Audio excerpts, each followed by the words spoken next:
এজন মানুহৰ এটা ঘৰ আছে, এটা ঠিকনা আছে, এখন গাঁও আছে, এটা পৰিয়াল আছে। কিন্তু এদিন হঠাৎ বান আহিল। ঘৰটো পানীৰ তলত গ'ল, মানুহজনে পৰিয়ালটোলৈ আন ঠাইলৈ গ'ল। হয়তো ৰিলিফ কেম্প, হয়তো আত্মীয়ৰ ঘৰ, হয়তো ওচৰৰ কোনো নিৰাপদ অঞ্চল। এতিয়া এটা সাধাৰণ প্ৰশ্ন, এই মানুহজন এতিয়া ক'ত থাকে?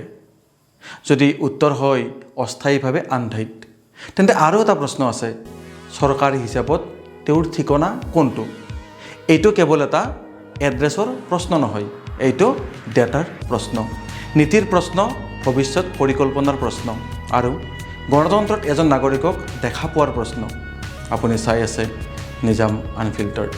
আজি আমি বানৰ পানীৰ মাজলৈ যাম, কিন্তু এইবাৰ পানী নহয়, আমি বিচাৰিম পানীৰ মাজত হেৰাই যোৱা মানুহজনৰ ডেটা।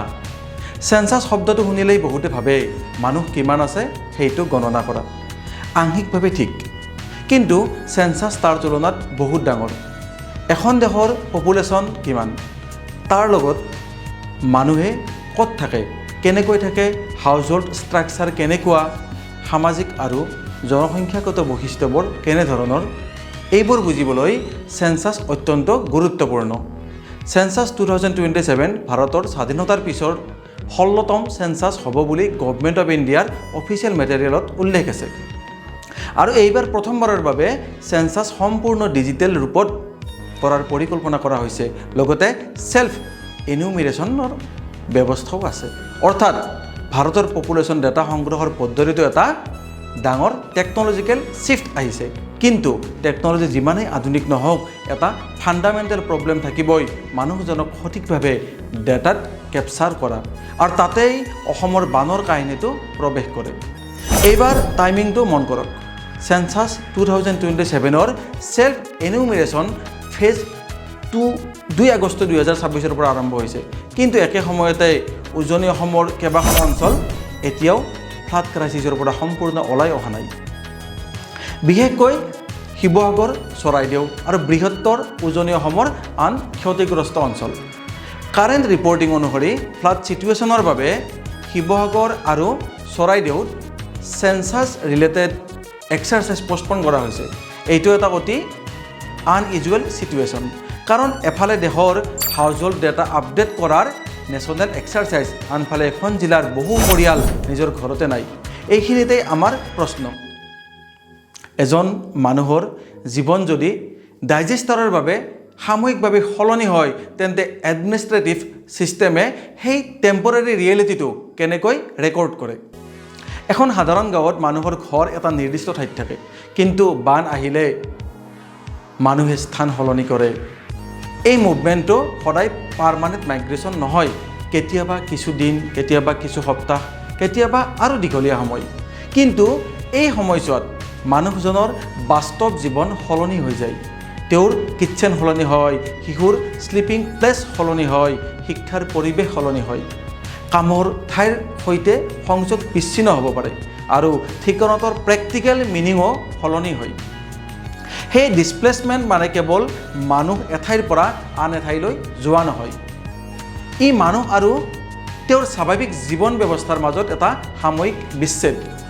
শিৱসাগৰৰ কথা বিশেষভাৱে কওঁ, এই জিলাখন 2026ৰ ফ্লাড ক্ৰাইচিছৰ আটাইতকৈ বেছি ক্ষতিগ্ৰস্ত অঞ্চল।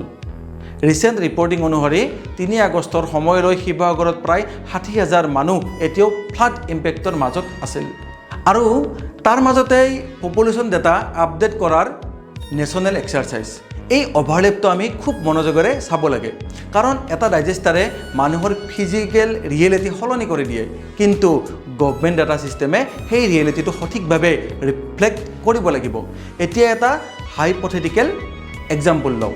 ধৰক শিৱসাগৰৰ এজন মানুহৰ নিজৰ ঘৰ আছে, বানৰ বাবে তেওঁ ৰিলিফ কেম্পত গৈ থাকিবলগীয়া হ'ল।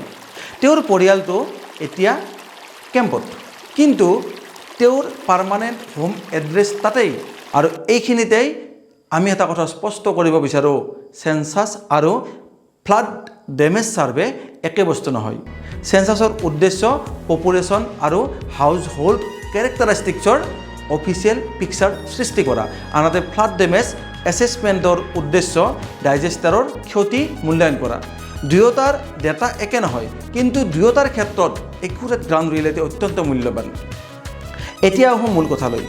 মানুহে কেতিয়াবা ভাবে ডেটালৈ ইমান চিন্তা কিয়? কাৰণ যাক আমি সঠিকভাৱে নাজানো তাক সঠিকভাৱে পৰিকল্পনা কৰাটো কঠিন। ধৰক এটা অঞ্চলত হাউচ হোল্ড বৃদ্ধি পাইছে, তাত নতুন স্কুল লাগে, হেল্থ ফেচিলিটি লাগে, ৰোড লাগে, ড্ৰিংকিং ৱাটাৰ লাগে, পাব্লিক ট্ৰেন্সপৰ্ট লাগে। যদি ডেমোগ্ৰাফিক পিকচাৰটো সঠিক নহয়, প্লেনিংটো সমস্যা হ'ব পাৰে। সেইবাবে চেঞ্চাছ এটা সাধাৰণ ছাৰ্ভে নহয়, ই দেশৰ প্লানিং আৰ্কিটেকচাৰৰ এটা গুৰুত্বপূৰ্ণ ডেটা ফাউণ্ডেশ্যন। কিন্তু ইয়াৰ অৰ্থ এইটো নহয় যে চেঞ্চাছ ডেটাই প্ৰতিটো ৰিলিফ ডিচিশ্যন একেলগে নিৰ্ধাৰণ কৰে, সেইটো কোৱা ভুল হ'ব। ফ্লাড ৰিলিফৰ বাবে ডাইজেষ্টাৰ স্পেচিফিক এছেছমেণ্ট লাগে, কিন্তু ভাল গভাৰ্নেন্সৰ বাবে বিভিন্ন ডেটা চ'ৰ্চ একেলগে সঠিক হোৱাটো অত্যন্ত প্ৰয়োজনীয়। এজন নাগৰিকৰ এটা অদৃশ্য শক্তি আছে, তেওঁক গণনা কৰা হয়, তেওঁৰ এক্সিষ্টেঞ্চ অফিচিয়েল ৰেকৰ্ডছত দেখা যায়, তেওঁৰ পৰিয়াল গভৰ্ণমেণ্ট প্লানিঙৰ অংশ হয়। কিন্তু যদি কোনো ডাইজেষ্টাৰৰ মাজত ভলনাৰেবল হাউচ হোল্ডৰ ইনফৰমেশ্যন ইনকমপ্লিট হয়, তেন্তে সেই মানুহজনৰ সমস্যা পলিচি ডিছকাশ্যনত কিমান স্পষ্টকৈ দেখা যাব। এইটো চেঞ্চাছৰ ওপৰত অভিযোগ নহয়, এইটো ডেটা গভাৰ্নেন্সৰ ওপৰত এটা বৃহৎ প্ৰশ্ন। আৰু এই প্ৰশ্নটো কেৱল অসমৰ নহয়, ভূমিকম্প, বান, ঘূৰ্ণীবতাহ, ভূমিস্খলন, যিকোনো ডাইজেষ্টাৰে মানুহৰ লোকেশ্যন আৰু লিভিং কণ্ডিশ্যন সাময়িকভাৱে সলনি কৰিব পাৰে। সেয়ে ডাইজেষ্টাৰ ৰেজিলিয়েণ্ট গভাৰ্নেন্স মানে কেৱল ব্ৰিজ আৰু এম্বেকমেণ্ট শক্তিশালী কৰা নহয়, ডেটা ছিষ্টেমটো ৰেজিলিয়েঞ্চ হ'ব লাগে। আৰু এই ভিডিঅ'টো শিৱসাগৰ বা চৰাইদেউৰ মাজতে সীমাবদ্ধ নহয়। উজনি অসমৰ এই ফ্লাড ক্ৰাইচিছত যোৰহাট আৰু গোলাঘাটো ছেভাৰেলি এফেক্টেড ডিষ্ট্ৰিক্ট হিচাপে ডেমেজ এছেছমেণ্টৰ আউটত আহিছে। আৰু এটা বৃহৎ লেচন আছে, অসমত ডাইজেষ্টাৰ প্লানিং ডিষ্ট্ৰিক্ট বাই ডিষ্ট্ৰিক্ট নহয়, ৰিভাৰ ছিষ্টেম আৰু হিউমেন ছেটেলমেণ্ট ৰিয়েলিটিৰ সৈতে মিলাই চাব লাগিব। এখন নদীয়ে ডিষ্ট্ৰিক্ট বাউণ্ডাৰী মানি নচলে, পানীয়ে পলিটিকেল বাউণ্ডাৰী মানি নচলে, গৰাখহনীয়াই ৰেভিনিউ চাৰ্কল বাউণ্ডাৰী মানি নচলে। এটা পৰিয়ালৰ ডিছপ্লেচমেণ্টো এডমিনিষ্ট্ৰেটিভ মেপৰ ভিতৰত সদায় নিটলি ফিট নহয়। সেয়ে প্ৰকৃতিয়ে যেতিয়া বাউণ্ডাৰী মানি নচলে, গভাৰ্নেন্সেও কোঅৰ্ডিনেশ্যন বঢ়াব লাগিব।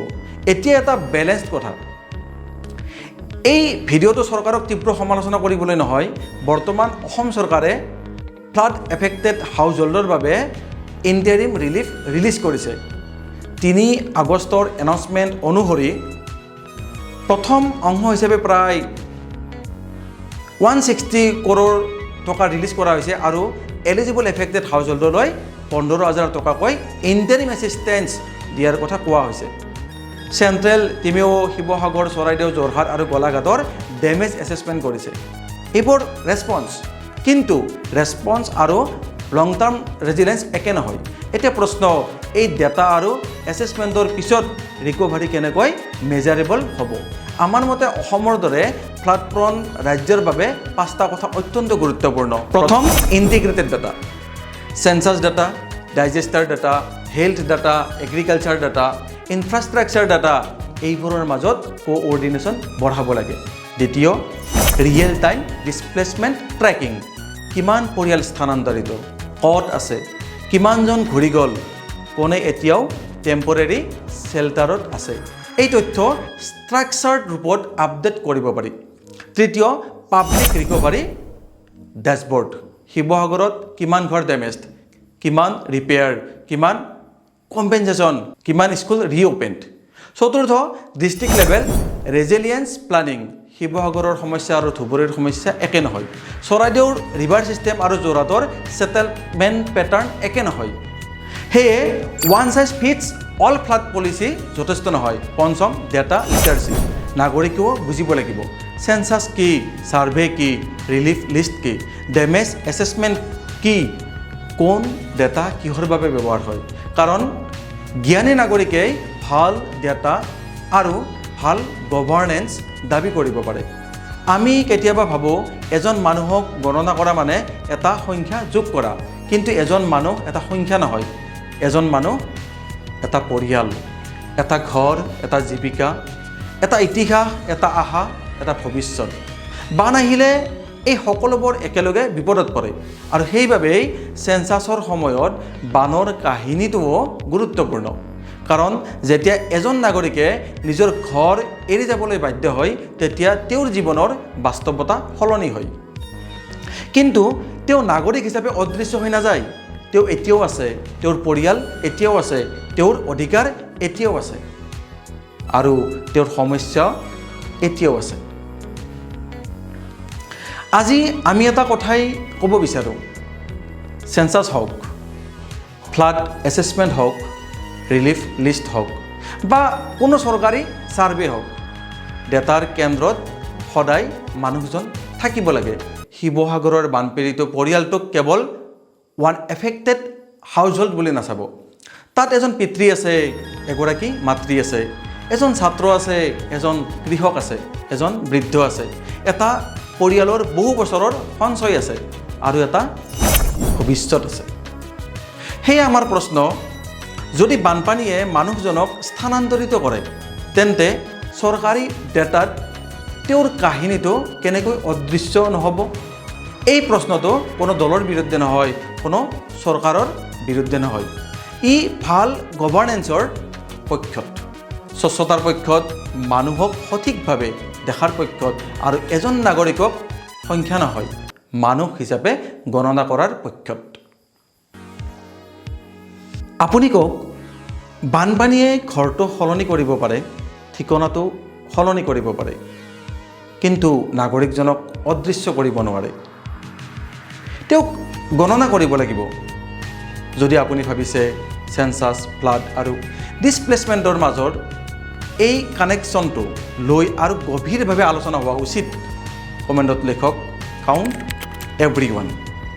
আৰু আপোনাৰ জিলাত বানৰ পিছত আটাইতকৈ ডাঙৰ সমস্যা কি? ঘৰ, জীৱিকা, শিক্ষা নে পুনৰ আগৰ ঠিকনালৈ উভতি যোৱা?